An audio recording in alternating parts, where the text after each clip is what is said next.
kenapa Muhammadiyah menentukan 1 Ramadan, 1 Syawal dan 10 Zulhijjah itu dengan hisab hakiki wujudil hilal yang tadi dijelaskan oleh Prof. Samsul.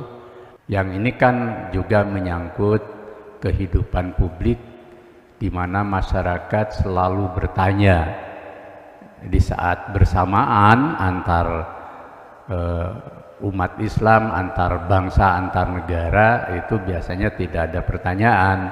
Tapi ketika berbeda, nah lalu pertanyaan itu menjadi milik publik.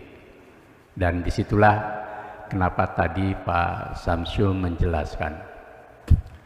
Nah, ada hal-hal yang mungkin masih terus perlu kita komunikasikan kepada masyarakat luas karena sering terkait dengan perbedaan nalar publik mungkin dengan nalar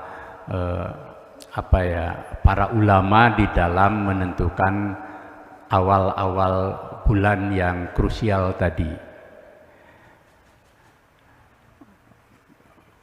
Umat masih bertanya kenapa Muhammadiyah memakai hisab wujudul hilal dan kenapa yang lain memakai ru'yah atau juga imkanur ru'yah misalkan, biarpun sudah dihibrid dengan hisab. Itu hal yang memang kita perlu menjelaskan.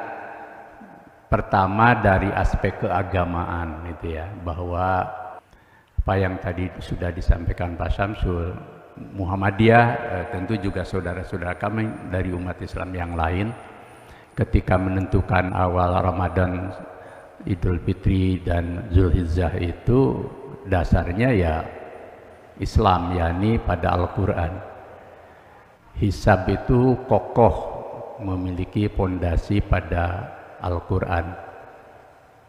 Ada dasinin wal hisab dan banyak ayat yang sering disampaikan oleh Majelis Tarjih. Nah, nanti bisa dibuka ya kata hisab di dalam Al-Quran. Kuat sekali. Juga dalam hadis Nabi, biarpun ada 2 versi kan, perintahnya sama, sumu li ru'yatihi,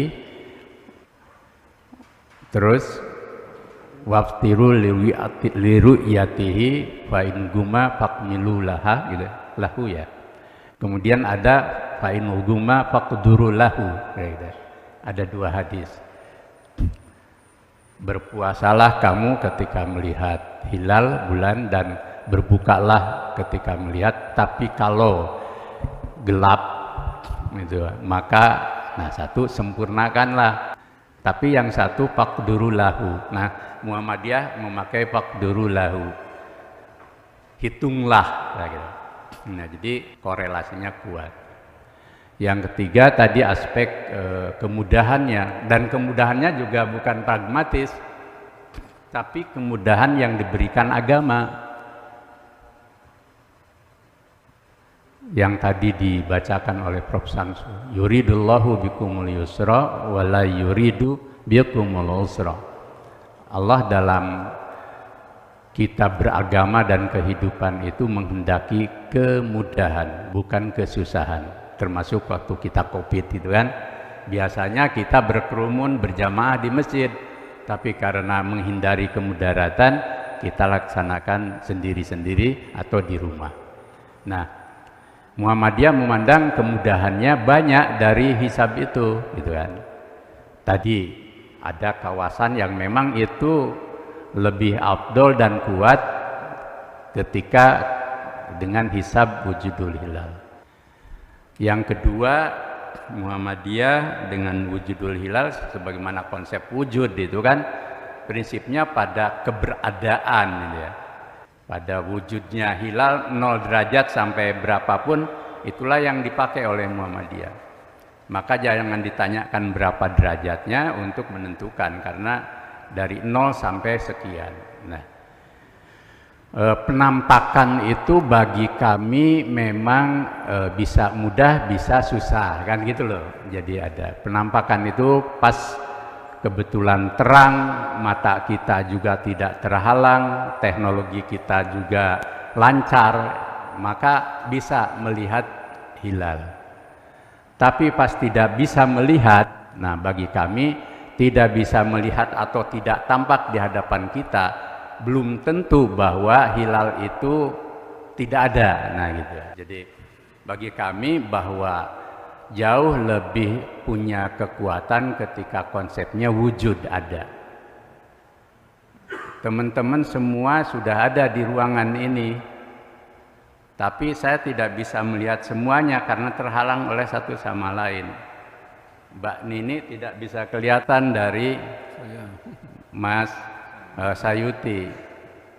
Tapi ketika Mbak Nini dibilang tidak tampak, bukan berarti tidak ada kan? Nah gitu loh, sederhananya begitu aja. Tidak tampak itu bukan berarti tidak ada. Nah bagi kami semuanya berada, jadi konsepnya berada. Biarpun tidak melihat tapi ada. Kecuali yang memang betul-betul tidak ada kan. Sering kita punya kawan dalam suatu acara besar misalkan, loh kok tadi kita tidak ketemu ya? Anda nggak datang ya? Saya datang tapi saya sebelah sana gitu kan. Nah begitu.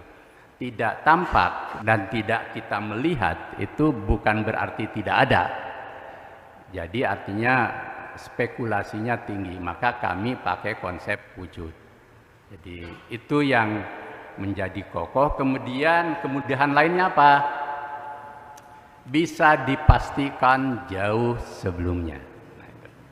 Seperti juga kita mengikuti tanggal, kalender. Maka kenapa Muhammadiyah mengusulkan agar kita lebih banyak samanya ke depan itu dengan kalender global, kalender internasional. Karena dengan kalender kita menjadi lebih mudah. Bahkan beberapa kali Pak Syamsul dan teman-teman Tarjih, dengan hisab kita bisa menghitung 50 sampai 100 tahun ke depan. Bahkan ada beberapa mubalik yang bukan Muhammadiyah itu kan, di YouTube itu, dia bisa nyebut bahwa 50 tahun ke depan dengan hisab, padahal bukan ahli hisab. Hisab pakai B ya. Karena ada ahli hisab itu yang lain. Nah, dia bisa, katanya bisa memperhitungkan. Nah, seperti kita ini kan, pertemuan kapan dulu itu ketika awal Ramadan sudah kita sebut bahwa Idul Fitri akan jatuh hari Jumat. 21 April 2023. Jadi sudah yang mau mudik, yang mau pesen hotel gitu ya, transaksi itu sudah otomatis itu. Tapi kalau kami misalkan tunggu besok ya 1 minha gitu, itu kan susah. Mau pesen hotel juga susah. Nah kira-kira. Dan seperti hidup kita sehari-hari dalam bertransaksi kan dengan kalender itu menjadi pasti. Teman-teman tadi bisa dapat hadir ke sini kan undangannya jelas ya. Hari Selasa tanggal berapa sekarang? 18. Berapa? 18 April 2023 jam 16. Soal ada yang lebih awal, lebih telat itu lain masalah. Tapi kan pasti dan tempatnya di sini. Nah itulah hasil dari kalender, hasil dari hisab, sehingga hidup menjadi mudah. Jadi tidak lagi susah. Lalu penisbahan yang lebih lain, yang lebih ini mungkin kalau dari ulama bisa berdebat ya. Tetapi dari segi praktis. Dulu kan perintah sholat, waktu-waktu sholat subuh, duhur, asar, isya, subuh, maghrib, isya, itu berdasarkan penglihatan posisi matahari. Awalnya kan Nabi begitu. Tapi seiring dengan perkembangan zaman, dengan hisab, dengan perhitungan, apalagi ada jam, bahkan kita punya di handphone ini sekarang kita mudah sekali untuk sholat duhur dan segala macam tanpa harus melihat matahari. Apalagi kalau teman-teman pas di pesawat atau di kereta api yang tidak boleh turun, pas waktu duhur minta turun, kan nggak mungkin. Nah gitu. Lalu sekarang kita nggak ada masalah dari golongan manapun, negara manapun, bahwa untuk sholat itu pakai jadwal imsak ya.